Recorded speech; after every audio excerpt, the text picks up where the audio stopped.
अस्सलाम वालेकुम, this is Moeed Pirzada in Washington DC. यहाँ अमेरिका के ईस्ट कोस्ट में 28 सितंबर 2023 का अभी दोपहर है, शाम होने वाली है। लेकिन पाकिस्तान से चूंकि हम 9 घंटे पीछे हैं, इसलिए पाकिस्तान में 28 सितंबर 2023 के दिन का इख्तिताम हो चुका है। आधी रात से आगे का वक्त है, बहुत देर हो चुकी है। लेकिन मैं चाहूंगा कि हम पॉलिटिकल डेवलपमेंट्स जो हुई हैं इन्हें वाइंड अप करें, इन्हें देखें और एक सेंस ऑफ डायरेक्शन हम इसकी मुतय्यन करें। बहुत सी डेवलपमेंट्स हैं और मैं सबका जिक्र करूंगा, मेरे सामने बहुत सी चीज लिखी हुई है। लेकिन सबसे पहले मैं आता हूं former prime minister of Pakistan Imran Khan की तरफ, जिनके वकला ने एक बार फिर इस्लामाबाद हाई कोर्ट के अंदर एक अमेंडेड पिटिशन डाली साइफर केस को क्वाश करने के लिए। इस्लामाबाद हाई कोर्ट की चीफ जस्टिस जनाब ऑनरेबल जस्टिस आमिर फारूक साहब ने ये पिटिशन एडमिट तो कर ली, लेकिन उन्होंने इसके नोटिस इशू नहीं किए। ये एक डेवलपमेंट है। इसके साथ ही दूसरी डेवलपमेंट ये है कि लाहौर के अंदर जो एक एंटी टेरर कोर्ट है उसके सामने एक चालान पेश किया गया है, जिसमें बहुत सी एविडेंसेस लगा के ये साबित किया गया है कि मई 9 के जो इवेंट्स हुए, जहां को कमांडर के घर पे हमला हुआ, मुल्क भर में लोगों ने मुजाहरे किए, ये सब इन तमाम डेवलपमेंट्स के जो मास्टरमाइंड थे वो खुद इमरान खान थे। ये चालान भी आज के दिन में ही पेश किया गया।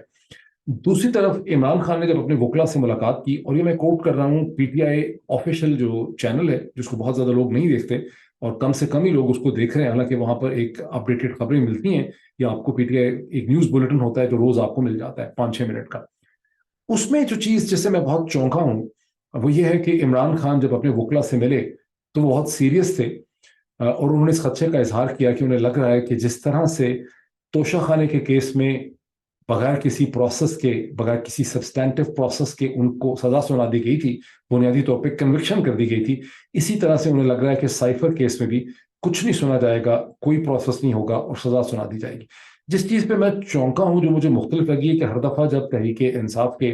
आप बुलेटिन सुनते हैं या उनकी स्टेटमेंट सुनते हैं वकला की, तो वो कहते हैं कि इमरान खान साहब बहुत ही जोश व खरोश में थे, बहुत खुश थे, बड़े एक्साइटेड थे। उन्होंने कहा कि मैं जेल में एडजस्ट हो गया हूं। इस दफा तहरीक इंसाफ की तरफ से इसका कोई दावा नहीं किया गया, बल्कि कहा गया कि इमरान खान पहले के मुकाबले में बहुत ज्यादा सीरियस नजर आए। उन्होंने कहा मुझे कमजोर दिल लोगों की जरूरत नहीं है, परेशान लगे। और मुझे कुछ फीलिंग ये है, पिछले 48 घंटे में जितनी भी न्यूज हमारे सामने आई हैं, मुझे ऐसा लगता है कि इमरान खान साहब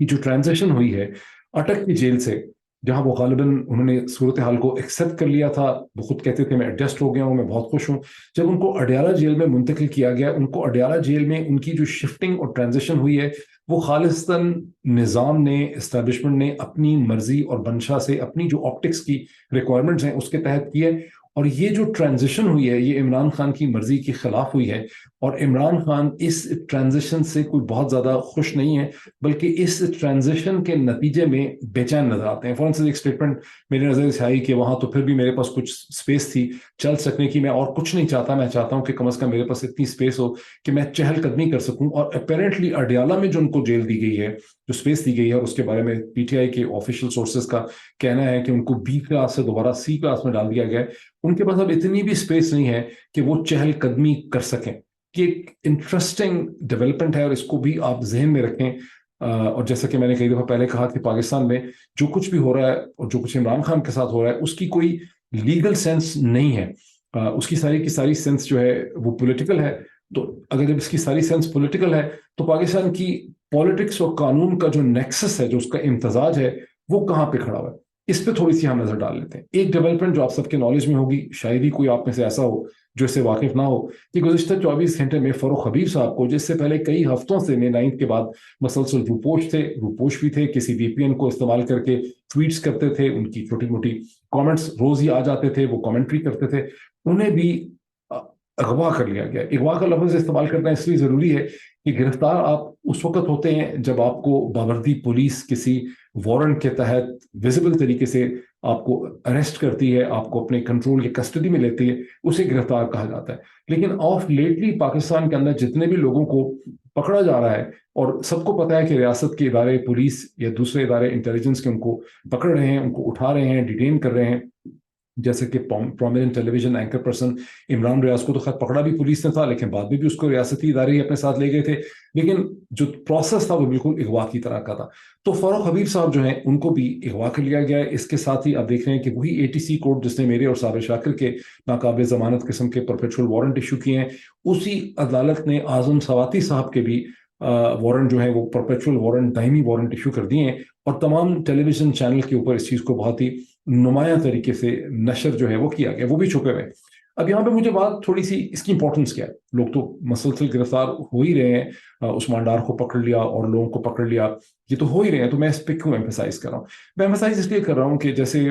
حماد اظہر جو ہیں وہ اور فاروق حبیب دونوں روپوش تھے، میری انڈرسٹینڈنگ یہ تھی کہ چاچا نظام الدین خود بھی یہ چاہتے ہیں کہ کچھ لوگ کم از کم ان کے ایمبٹ سے باہر ہوں، جہاں وہ سٹیٹمنٹ دے سکیں، کچھ نہ کچھ رابطہ تو ہو، کوئی انڈیپینڈنٹ اوپینین تو ایگزسٹ کرتی ہو، بیکاز کتنا ہی آپ کنٹرول کیوں نہ کریں، کنٹرول کرنے والی طاقت کے لیے یہ خود بھی ضروری ہوتا ہے کہ اس کی مخالفت کا جو پوائنٹ آف ویو ہے وہ ایمرج کرتا رہے۔ لیکن ان گرفتاریوں سے جس طرح سے فاروق حبیب کو اٹھا لیا گیا ہے، مجھے لگتا ہے حماد اظہر کا بھی تعاقب کیا جائے گا، خیبر پختونخوا میں چند لوگ جو ابھی تک بچے ہوئے ہیں ان کو بھی پکڑنے کی کوشش کی جائے گی۔ یہاں پر اسٹیبلشمنٹ ایک بہت بڑی غلطی یہ کر رہی ہے کہ جو اپوزنگ پوائنٹ آف ویو ہے، جو پھر بھی ایک بڑی سیاسی جماعت کا اپوزنگ پوائنٹ آف ویو ہے، اس کو بالکل سپریس کر دینے کی کوشش ہے۔ جس طرح سے ہمارے جو جرنلسٹ ہیں ان ایگزائل میں ہوں، صابر شاکر ہوں، اور لوگ ہیں، ہم ایک اپوزنگ پوائنٹ آف ویو دے رہے ہیں، تو ہمیں بھی مسلسل ہراساں کرنے کی، سپریس کرنے کی کوشش کی جا رہی ہے۔ یہ پولیٹیکل سائنس کے پوائنٹ آف ویو سے کسی بھی پاور کے لیے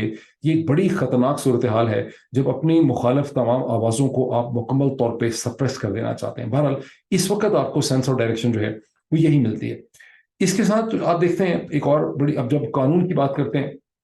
تو خالد جمیل صاحب جو پرومیننٹ بیورو چیف ہیں ایک نیوز نیٹ ورک کے، جن کو ایک ہفتے پہلے گرفتار کر لیا گیا تھا، FIA نے گرفتار کیا صرف ایک ٹویٹ کے اوپر۔ ٹویٹ ان کا عمار فاروق اس بچے کے حوالے سے تھا، جہاں انہوں نے غالباً کچھ اس طرح کا لکھا تھا کہ جو بچوں کو، دشمن کے بچوں کو پڑھانے چلے تھے، یا اس کا ارادہ تھا، وہ اپنے بچوں کے جنازے جو ہیں وہ اٹھا رہے ہیں، ان کو دفن کا سم تھنگ لگ جائے، مجھے یاد نہیں ایگزیکٹلی کیا۔ یہ ایک ایسی چیز ہے جس میں غالباً دنیا کی کسی بھی جورسڈکشن کے اندر پاکستان کو چھوڑ کے بری سی بری بھی کوئی جورسڈکشن ہوگی، وہاں پر اس قسم کے ٹویٹ کرنے کے اوپر کسی کو گرفتار کر لینا جو ہے وہ غالباً ممکن نہیں ہوگا، اور کیا بھی نہیں جائے گا، ایسی چیزوں کو اگنور کر دیا جاتا ہے۔ پاکستان میں خالد جمیل کی جو گرفتاری اس چیز پہ ہے، یہ شو کرتی ہے کہ پاکستان کا سسٹم کتنا ڈیسپریٹ ہے،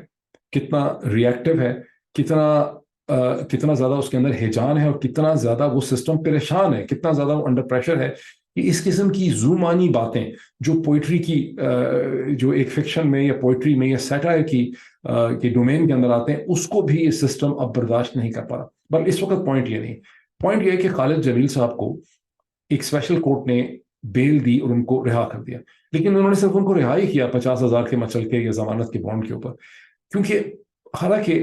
ان کی جو گرفتاری ہوئی وہ گرفتاری ہو نہیں سکتی تھی، کیونکہ ان کو گرفتار کیا گیا under section 20 of the Pakistan electronic crime act. اب یہ سیکشن 20 اور اس سے ریلیٹڈ جتنے سیکشنز ہیں، انہیں دی دین چیف جسٹس آف اسلام آباد ہائی کورٹ جناب اطہر منلہ صاحب نے بہت پہلے، جب میں پاکستان میں ہوا کرتا تھا، I think in the beginning of 2022، انہوں نے ان سیکشنز کو سسپینڈ کر دیا تھا۔ اس پورا جو ایمینڈڈ ایکٹ آیا تھا جس کے تحت یہ سیکشنز لائے گئے، انہیں سسپینڈ کر دیا گیا۔ اب ہم نوٹ کریں اس چیز کو کہ پاکستان کی عدالتیں ضمانت پہ لوگوں کو رہائی تو دے دیتی ہیں، جیسے خالد جمیل صاحب کو ایک ہفتہ ہراساں کرنے کے بعد، ہیوملیٹ کرنے کے بعد، ان کے پورے خاندان، ان کی کمیونٹی، ان کے تمام چاہنے والوں کو ایک عذاب میں ڈالنے کے بعد، پورے پاکستانی میڈیا کو خوفزدہ کرنے کے بعد، ایک رین آف ٹیرر کے بعد ان کو صرف ضمانت پہ رہائی ملی ہے۔ اور کلیئرلی آپ دیکھ رہے ہیں کہ FIA نے ان کو جہاں گرفتار کیا وہ الٹرا وائس آف لا کیا، غیر قانونی طور پہ کیا، جس قانون کے تحت گرفتار کیا وہ قانونی ایگزسٹ نہیں کرتا تھا۔ بہرحال جو اسپیشل جج صاحب ہیں انہوں نے ایک جملہ، ایک لفظ جو ہے وہ FIA یہ پولیس کے حوالے سے نہیں بولا۔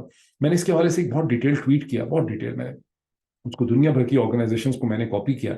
کہ پاکستان میں جو پروسیس آف لا ہے، جو لا کی سٹک ہے، اس کو تمام غیر قانونی چیزوں کے لیے استعمال کیا جا رہا ہے۔ اور جو پاکستان کے جج صاحبان جن سے میری اپیل ہے، جب وہ بیوروکریٹس کو، سول سرونٹس کو، ڈسٹرکٹ مینجمنٹ کے آفیسرس کو، پیمرا کے آفیشلس کو، PTA کے آفیشلس کو، IB کے آفیشلس کو، FIA کے آفیشلس کو، یا ایجنسیز کے آفیشل جن کے حوالے سے قاضی فائز عیسیٰ صاحب نے اس وقت ایک بڑا امپورٹنٹ کیس انہوں نے لگایا ہوا ہے فیض آباد دھرنے کے کیس کا، جب ان آفیشلس کو آپ سزا دیتے ہی نہیں ہیں तो जाहिर है कि प्रोसेस ऑफ लॉ कमज़ोर से कमज़ोर होता चला जाता है। इनफैक्ट आप इलीगैलिटी को रीइंफोर्स करते चले जाते हैं। इस लिहाज से निस्बतन बेहतर जो है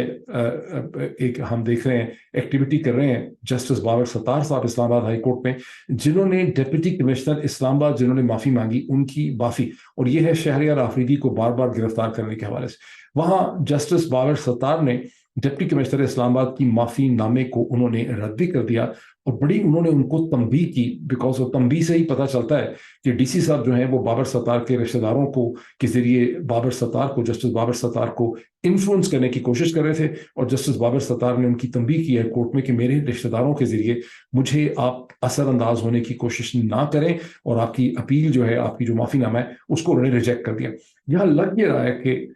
एक एक्सेप्शन के तौर पे justice Babar Sattar of Islamabad high court एक अकाउंटेबिलिटी का मॉडल और उसका एक प्रेसिडेंट सेट करने की कोशिश करें। ये बड़ा ही अच्छा होगा पाकिस्तान की तारीख में अगर कंटेम्प्ट में डिप्टी कमिश्नर इस्लामाबाद को सजा मिल जाए 6 महीने की। अगर एक डिप्टी कमिश्नर जाएगा, कन्विक्शन उसकी हो जाएगी, तो आप देखेंगे कि किस तरह से बाकी सारा पुलिस का और डिस्ट्रिक्ट मैनेजमेंट का पूरा सिस्टम, जिससे पाकिस्तान की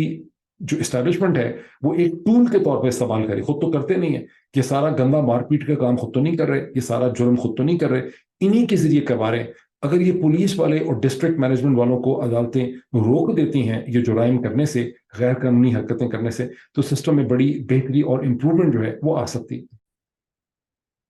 अब जस्टिस बाबर सत्तार अगर अकाउंटेबिलिटी का एक मॉडल सेट करना चाह रहे हैं, तो chief justice honourable Qazi Faez Isa साहब, चीफ जस्टिस ऑफ पाकिस्तान, भी एक अकाउंटेबिलिटी का मॉडल सेट करने की कोशिश कर रहे हैं, लेकिन वहां कुछ ठीक तरह से उनकी डायरेक्शन समझ नहीं आ रही। फैजाबाद धरने के केस की जिसकी आज प्रोसीडिंग हुई और उसे अब मौखर कर दिया गया है, एडजॉर्न कर दिया गया है टिल 1 नवंबर, और वो एडजॉर्न किया गया on the request of a lawyer of the Sheikh Rashid. Sheikh Rashid भी इसमें एक रिव्यू उन्होंने फाइल किया था अलॉन्ग विद पीटीआई। लेकिन ध्यान में रखिए कि पीटीआई का जो रिव्यू था काजी फायज ईसा साहब का फरवरी 2019 का, फरवरी या मार्च 2019 का जो डिसीजन था, जिसमें उन्होंने बुनियादी तौर पर डायरेक्शन दी थी कि हुकूमत पाकिस्तान को चाहिए कि तीनों जो सर्विस चीफ्स हैं, army chief, air chief, naval chief, इनको डायरेक्शन दें कि जो अफसरान जिम्मेदार हैं गैर पॉलिटिकल एक्टिविटीज करने के लिए, उनका कुछ ना कुछ उनकी अकाउंटेबिलिटी जो है वो होनी चाहिए। अब काजी फायज ईसा साहब मसलसल ये कह रहे हैं ऑनरेबल चीफ जस्टिस के अगर ये फैसला इंप्लीमेंट हो जाता तो उसके बाद जो बहुत से वाकयात हुए हैं, जैसे जड़ेवाला का वाकया हुआ है और बहुत से वाकयात हैं, ये ना होते उसके रास्ते में एक डैम और एक दीवार जो है वो खड़ी हो जाती। यहाँ पर तहरीकें जिन लोगों ने पिटिशंस फाइल की थी, इंटरेस्टिंग पार्ट इसका ये है कि इसमें काजी फायज ईसा साहब का जब ये डिसीजन आया तो उसके खिलाफ 8 या 9 रिव्यू पिटिशंस आई, जिसमें सबसे इंपॉर्टेंट रिव्यू पिटिशन तो खुद इंटर सर्विसेज इंटेलिजेंस ISI ने via the ministry of defence file की इस डिसीजन के खिलाफ रिव्यू पिटिशन, और इस डिसीजन की इंप्लीमेंटेशन रुक गई। उसके अलावा इंटेलिजेंस ब्यूरो ने फाइल की, इलेक्शन कमीशन ऑफ पाकिस्तान ने फाइल की, पेमरा ने पिटिशन फाइल की, तहरीक इंसाफ ने एक पिटिशन फाइल की, जनाब इजाजुल हक साहब ने एक पिटिशन फाइल की, एक पिटिशन शेख रशीद साहब ने फाइल की। लेकिन ये जो 3 पिटिशन हैं, इजाजुल हक साहब की, शेख रशीद साहब की और पीटीआई की, ये डिफरेंट पॉइंट में। पीटीआई की पिटिशन इस हवाले से थी कि 2014 के धरने के बारे में जो डिसीजन था काजी फायज ईसा साहब का, उसमें जो कमेंट्स हैं उससे लगता है ऐसा है कि 2014 का धरना तहरीक इंसाफ ने महज अपनी पब्लिसिटी के लिए किया था, कोई जेन्युइन सब्सटेंटिव इश्यूज उनके एग्जिस्ट नहीं करते थे। शेख रशीद साहब को यह एतराज था कि उनका नाम जिस तरह से डिसीजन में लिया गया उससे उनकी रेपुटेशन बहुत डैमेज हुई है और ऐसा लगता है कि उन्होंने कोई साजिश की है। और इजाजुल हक साहब को भी गालबन ये था कि उनका नाम उस डिसीजन के अंदर आ गया। जो प्रिंसिपल पिटिशंस हैं रिव्यू पिटिशन में जो चैलेंज करती हैं इदारों के पॉइंट ऑफ व्यू से, वो पिटिशंस हैं जो पिटिशन ISI ने फाइल की through the ministry of defence, वो पिटिशन जो IB ने फाइल की, वो पिटिशन जो पेमरा ने फाइल की, वो पिटिशन जो ECP ने फाइल की। अब इंटरेस्टिंग चीज ये है कि ये सब के सब जो हैं इंक्लूडिंग PTI, इंक्लूडिंग इजाजुल हक साहब, लेकिन खास करके मिनिस्ट्री ऑफ डिफेंस, पेमरा और IB इंटेलिजेंस ब्यूरो तो पहले ही एप्लीकेशन डाल चुके हैं सुप्रीम कोर्ट के अंदर कि हम रिव्यू पिटिशंस में इंटरेस्टेड नहीं हैं और 4 साल के बाद हमारी रिव्यू पिटिशन जो हैं उनको वापस ले लें। दूसरी तरफ आज जब ये प्रोसीडिंग हुई तो वहाँ पर मिनिस्ट्री ऑफ डिफेंस ने भी यही कोशिश की, ECP ने भी यही कोशिश की, बाकी जो भी प्लेंटिफ्स है सब ने यही कोशिश की। और खासी इंटरेस्टिंग डिबेट है ये, जिसमें काजी फायज ईसा साहब ने किसी की भी इस रिक्वेस्ट को एंटरटेन नहीं किया। उन्होंने कहा कि नहीं, ये बहुत ज़रूरी है क्यों आप लोग दौड़ रहे हैं? उस वक्त मुझे कोई रीजंस बताएं कि उस वक्त 4 साल तक आपने अपनी पिटिशंस को विड्रॉ नहीं किया और ये पिटिशंस को इम्प्लीमेंट होना चाहिए था, इस डिसीजन को इम्प्लीमेंट होना चाहिए था। आपकी इस फजूल पिटिशंस की वजह से, आपने गलत ये जो पिटिशंस फाइल की, इसकी वजह से ये डिसीजन इम्प्लीमेंट नहीं हुआ, वरना पाकिस्तान के कानून में और कॉन्स्टिट्यूशन में और इम्प्लीमेंटेशन के अंदर बड़ी बेहतरी हो जाती है। मैं इसको आपको विड्रॉ नहीं करने दूंगा और आप लोग अपने रिटन रीजंस लेकर आएं, माफी मांगें, एक्सप्लेन करें कि आपने ये पिटिशन जो है वो क्यों डाली है, अदालत का इतना वक्त जो है आपने क्यों ज़ाया किया। लेकिन काजी साहब जो बार बार, chief justice honourable Qazi Faez Isa साहब जब बार बार यहाँ पर इसकी इम्प्लीमेंटेशन की बात करते हैं तो थोड़ा सा समझना मुश्किल है कि इम्प्लीमेंटेशन किस शक्ल में होगी। बिकॉज काजी फायज ईसा साहब का जो डिसीजन था फरवरी 2019 का, वो था तो बहुत अच्छा, बड़ा बैलेंस डिसीजन था, इसमें कोई शक नहीं है। मैंने वो डिसीजन पढ़ा हुआ है, मुझे याद है वो डिसीजन, और उसमें उनकी लैंग्वेज भी कोई ऐसी नहीं थी जितना उस पर रिएक्शन और रद्द-ए-अमल हुआ। उनका बहुत ही कॉशियस, बड़ी कैलकुलेटेड किस्म की लैंग्वेज में उन्होंने कहा था कि ये इंप्रेशन जो जनरेट हो रहा है कि रियासती इदारे इस किस्म की पॉलिटिकल एक्टिविटी के पीछे खड़े हैं, धरने कराते हैं, ये इंप्रेशन जो है ये ठीक नहीं है, और जो सर्विस चीफ्स हैं उनको देखना चाहिए कि कौन से ऑफिसर इसमें मुलव्वस हैं। लेकिन इम्प्लीमेंटेशन इसकी, जब वो कहते हैं कि इसकी इम्प्लीमेंटेशन होनी चाहिए थी, तो इम्प्लीमेंटेशन इसकी क्या होगी? बिकॉज काजी साहब का जो डिसीजन था फरवरी 2019 का, वो स्पेसिफिक ब्लैक एंड वाइट्स में तो उस वक्त था नहीं, उसके अंदर तो ब्रॉड रिकमेंडेशंस थी to the service chiefs, army chief, air chief, naval chief. लेकिन आज 28 सितंबर की प्रोसीडिंग के दरमियान chief justice honourable Qazi Faez Isa साहब ने एक आध रिमार्क और कमेंट ऐसा दिया है जिससे देख के लगता है कि उनकी बेसिकली, उनके नज़दीक में स्पेसिफिक जो इसकी इम्प्लीमेंटेशन है वो क्या होगी। उन्होंने कहा कि जिन लोगों ने इस मायदे पे, जो तहरीक लब्बैक पाकिस्तान या तहरीक लब्बैक या रसूल अल्लाह जो उस वक्त थी खादिम रिजवी साहब की, उसके और हुकूमत के दरमियान में जो एग्रीमेंट हुआ था, उस पर जिन लोगों ने दस्तखत किए हैं, उनको सज़ा मिलेगी या नहीं मिलेगी, या उनको सज़ा मिलनी चाहिए, उन्होंने एक तरह से इम्प्लीमेंटेशन को डिफाइन किया है। Now, this is very interesting to understanding the mind of the Honorable Chief Justice Janab Qazi Faiz Issa साहब, because साइन किए थे उस वक्त के डीजीसी, डायरेक्टर जनरल, जो डीजीसी थे इंटर सर्विसेज इंटेलिजेंस के, जो उस वक्त थे जनरल फैज हमीद। ये 2017 नवंबर के आखिर की बात है। डीजीसी की हैसियत से उन्होंने इसमें साइन किए थे। उस वक्त भी बड़ा इस पे खप पड़ी थी, लेकिन चूंकि रेंजर्स के एक साहब 1,000 रुपए देते पकड़े गए, तो ये बात आगे पीछे होगी, लोग भूल ही गए कि असल इशू क्या था। असल प्रॉब्लम ये था कि एक स्टेट के फंक्शनरी इंटेलिजेंस एजेंसी के जो काउंटर इंटेलिजेंस या व्हाटएवर जो इंटेलिजेंस है विंग है, उसके हेड ने एक मायदे पे दस्तखत किए और हुकूमत पाकिस्तान को पाबंद कर दिया, जिसके नतीजे में उस वक्त के लॉ मिनिस्टर ने रिजाइन कर दिया। दूसरी साइड ने कहा कि हम दोबारा धरने नहीं होंगे, मिनिस्ट्री ऑफ इंटीरियर भी उसका हिस्सा बन गई।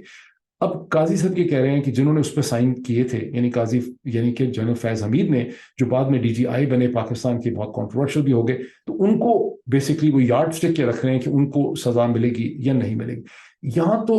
अब क्वेश्चन ये पैदा होता है कि क्या चीफ जस्टिस काजी फायज ईसा साहब एक ब्रॉड स्पेक्ट्रम सिस्टम को ठीक करना चाहते हैं, या वो सिर्फ और सिर्फ टारगेट करना चाह रहे हैं then DGC, the former DG ISI general Faiz Hameed को। बिकॉज जनरल फैज हमीद ने जो कुछ किया वो उस वक्त के आर्मी चीफ के उन्होंने कहने पे किया, और आर्मी चीफ जो है वो 40 से ज्यादा जर्नलिस्ट के सामने ये बात बता चुके हैं कि मैं दुबई में था।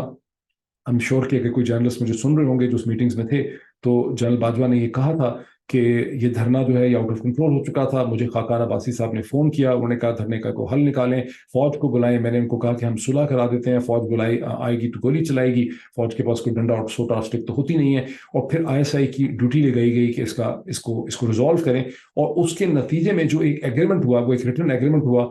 जिसके ऊपर जनरल फैज हमीद ने साइन किए थे। जनरल फैज हमीद ने उस वक्त जो भी किया वो अपने आर्मी चीफ और इंस्टीट्यूशन के साथ किया। वो तो डीजीआई भी नहीं थे, वो तो डीजीसी थे उस वक्त। तो अब काजी फायज ईसा साहब ने जब ये यार्ड स्टिक रखी है, तो इसको देख के तो ऐसा लगता है कि जब वो इम्प्लीमेंटेशन की बात करते हैं तो वो जनरल फैज हमीद को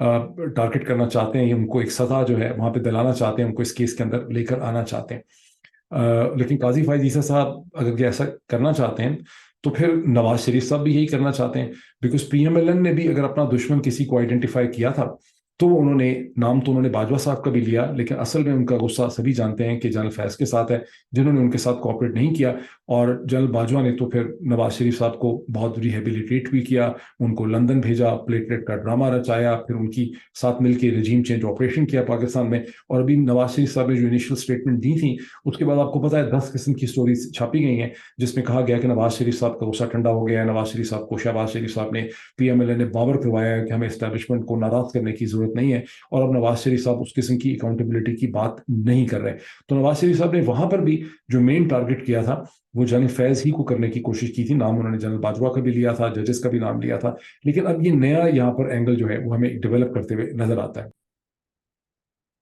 اب یہ تو محض میں اپنا ایک انالیسس اور اوپینین دے رہا ہوں. آئی ڈونٹ ریئلی نو کہ یہ 1 نومبر کو یہ دوبارہ پروسیڈنگ اس کی شروع ہوگی سپریم کورٹ پاکستان میں, تو یہ کیا ڈائریکشن اختیار کرے گی, ہو سکتا ہے میں غلط ہوں. لیکن جو چیز اس میں تھوڑی سی اچنبے کی ہے, حیرانگی کی ہے, وہ یہ کہ قاضی فائز عیسیٰ صاحب نے, چیف جسٹس نے, یہ ایشو تو اٹھایا فیض آباد کے دھرنے کا, اور اس کے ذریعے شاید وہ پورے سسٹم کو ریفارم کرنا چاہتے ہیں, وہ سمجھتے ہیں کہ اس سے تبدیلی آ سکے گی. لیکن بہت سی اور چیزیں جو سامنے ہیں ان کو چیف جسٹس پک اپ نہیں کر رہے. 90 ڈے کے اندر کانسٹیٹیوشن لمٹ کے اندر الیکشن کرنے کی جو پٹیشنز ہیں انہیں چیف جسٹس نے بالکل ہاتھ نہیں لگایا. اس میں سپریم کورٹ بار ایسوسیشن کی پٹیشن ہے, تحریک انصاف کی پٹیشن ہے.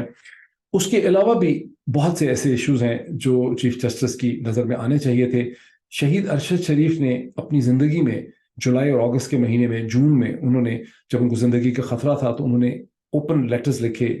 پریزیڈنٹ آف پاکستان کو بھی, انہوں نے لیٹر لکھے چیف جسٹس آف پاکستان کو بھی, پروٹیکشن مانگی. انہوں نے کہا کہ مجھے خطرہ ہے کہ مجھے مار دیا جائے گا, قتل کیا جائے گا, مجھے سیکیورٹی کا خطرہ ہے. اور ذہن میں رکھیے کہ شہید ارشد شریف کے خلاف تقریباً 20 کے قریب اسی قسم کی FIRs تھیں, جیسی بعد میں عمران ریاض کے خلاف تھیں, جیسی میرے خلاف ہیں, جیسی ثاقب شاکر کے خلاف ہیں. اسی قسم کی FIRs جو ہیں وہ ان کے خلاف تھیں. ان کو کوئی ریلیف نہیں مل سکی. ارشد شریف was hunted down in Kenya. اس کے بعد ان کے خاندان نے, ان کی والدہ نے, شہید ارشد شریف کی والدہ نے FIR درج کرنی چاہیے, اس میں لوگوں کے نام لکھوائے, وہ FIR کبھی درج نہیں ہو سکی. آگے چلیں, former prime minister Pakistan Imran Khan پہ وزیر آباد میں جو حملہ ہوا, انہوں نے as former prime minister Pakistan اپنی جو FIR درج کرانی چاہیے وہ FIR درج نہیں ہو سکی. ذرا نوٹ کریں کہ یہ سب FIR درج نہیں ہوئی. ابھی اظہر صدیق صاحب کا مجھے پتا چلا کہ ان کے گھر کے اوپر اپریل مئی میں جو پیٹرول بامز کا حملہ ہوا تھا اس میں فورنزک رپورٹ آ چکی ہے, تحقیق مکمل ہو چکی ہے. لیکن اظہر صدیق صاحب جن لوگوں کو نامزد کرنا چاہتے ہیں, جو FIR کرنا چاہتے ہیں, وہ FIR رجسٹر نہیں ہو پا رہی.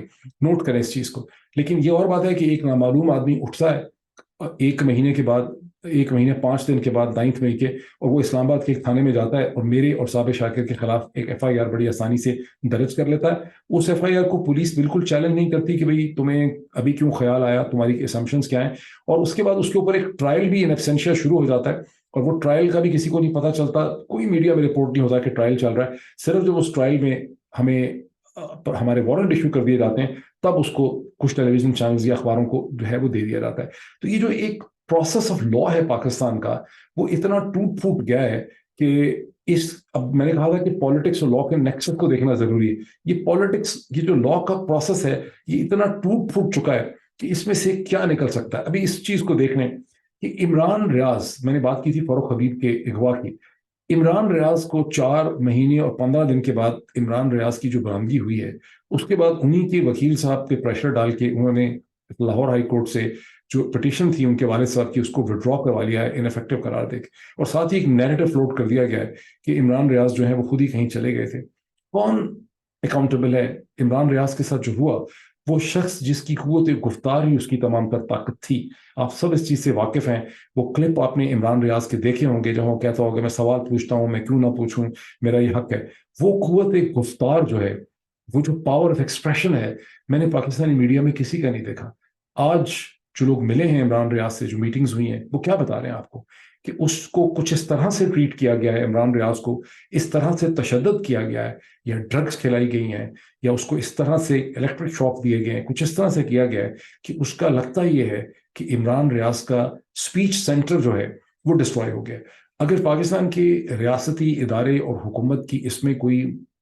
ملی بھگت نہیں ہے تو بہت سمپل ہے کہ پاکستانی امریکن ڈاکٹرز عمران ریاض کے علاج میں بہت انٹرسٹڈ ہیں, تمام خرچہ اٹھانا چاہتے ہیں. بنیادی ہیومن رائٹ کا یہ تقاضا ہے کہ عمران ریاض کو, اس کی فیملی کو, اس کی بیوی کو انہیں امریکہ آنے دیا جائے تاکہ عمران ریاض کا ایک پراپر ٹریٹمنٹ ہو سکے. دنیا میں کون سا ملک ہے جہاں امریکہ سے بہتر کہیں ٹریٹمنٹ نہیں ہو سکتا. Imran Riaz should be in United State to seek the speech therapy, neurological examination. Pakistan میں تو ظاہر ہے یہ نہیں ہو سکے گا. اب اس میں ایک جملہ میں اور ایڈ کرتا ہوں کہ یہ صورتحال ہے پاکستان کے قانون کی. جو میں ارشد شریف کی بات کرتا ہوں, شہید ارشد شریف کی بات کرتا ہوں, former prime minister Imran Khan کی FIR کی بات کرتا ہوں, عمران ریاض کی بات کرتا ہوں, اظہر صدیق کی FIR کی بات کرتا ہوں, اپنے اوپر FIRs کی بات کرتا ہوں, تو آپ کے سامنے پورا پاکستان کا جو जो पाकिस्तानी पॉलिटिक्स एंड लॉ का जो टेक्सस है वो आपके सामने आ जाता है। लेकिन मासूमियत इतनी है कि पाकिस्तान की अदालतें और पुलिस का ख्याल है कि उनकी दर्ज की गई FIR, उनके अदालतों के फैसलों का अतलाक पाकिस्तान से बाहर भी हो सकता है। कौन, मतलब ये सादगी है कमाल की। अब इसके साथ मैं फाइनल इस चीज़ के ऊपर आता हूँ, जो सारा मैंने स्टेज सेट किया है, तो मैं फाइनल जिस चीज़ की तरफ आता हूँ वो 2-3 डेवलपमेंट्स हैं। पाकिस्तान के आर्मी चीफ ने गुज़िश्ता 24 घंटे में पंजाब के अंदर एक एपेक्स कमेटी की जो मीटिंग थी उसको उन्होंने प्रिजाइड किया, और पंजाब के जो केयर टेकर चीफ मिनिस्टर हैं, जो मसलसल केयर टेकर चले आ रहे हैं, आप अंदाजा लगाएं जनवरी से या अक्टूबर आ गए, तो वो भी वहाँ पे मोहसिन नकवी साहब मौजूद थे। और इस केयर टेकर ये जो मीटिंग हुई एपेक्स कमेटी की, इसमें ये कहा गया कि जो इलीगल एक्टिविटीज़ हैं जो पूरी मईशत को तबाह कर रही हैं, स्मगलिंग है, होर्डिंग है, ये है, वो है, ब्राइबरी है, करप्शन है, सबको तबाह बर्बाद कर दिया जाएगा और इकोनॉमी को वहाँ से रिलीज किया जाएगा। ये एक पॉइंट नोट करें। दूसरी चीज है कि एक गैलप ने एक सर्वे इशू किया है जिसमें दावा किया गया है कि पाकिस्तान आर्मी जो है, अफवाज पाकिस्तान सबसे पॉपुलर इंस्टीट्यूशन है पाकिस्तान में, सियासतदान सबसे नीचे हैं, मीडिया पता नहीं 56% पे है, लेकिन फौज की पॉपुलैरिटी जो है वो 88% है। आजकल के हालात में गैलप के जो इजाज सफरी साहब हैं वो हर किस्म के सर्वे हर जमाने में ही करवाते रहे हैं, ये उसी किस्म का एक सर्वे लग रहा है। और इसको, उनके सर्वेस को देख के हमेशा मुझे कम से कम ये लगता था, मेरी ओपिनियन है कि वो एक्चुअली पोल्स और सर्वेज नहीं होते बल्कि वो लॉबिंग का काम वो करते हैं। बहरहाल ये उनका सर्वे का रिजल्ट है। और तीसरी एक खबर जो पाकिस्तान के अखबार में लगी है कि ब्लूमबर्ग ने कोई रिपोर्ट निकाली है जिसमें कहा गया है कि इस वक्त गुज़िश्ता चंद हफ्तों में हुकूमत के सख्त इकदाम की वजह से पाकिस्तान की, सॉरी फॉर दिस इंटरप्शन, मैं ये कह रहा था कि ब्लूमबर्ग की एक रिपोर्ट पाकिस्तानी अखबार में छपी, उसमें दावा किया गया कि गुज़िश्ता चंद हफ्तों में हुकूमत के सख्त इकदाम के नतीजे में पाकिस्तानी करेंसी जो है वो इस वक्त दुनिया की, ज़रा गौर कीजिए इस चीज़ पे, इस वक्त दुनिया की बेहतरीन करेंसीज में है जो रिबाउंड कर रही है अगेंस्ट द डॉलर, जबकि और करेंसीज जो हैं वो डॉलर के खिलाफ जो है they have not perform very well.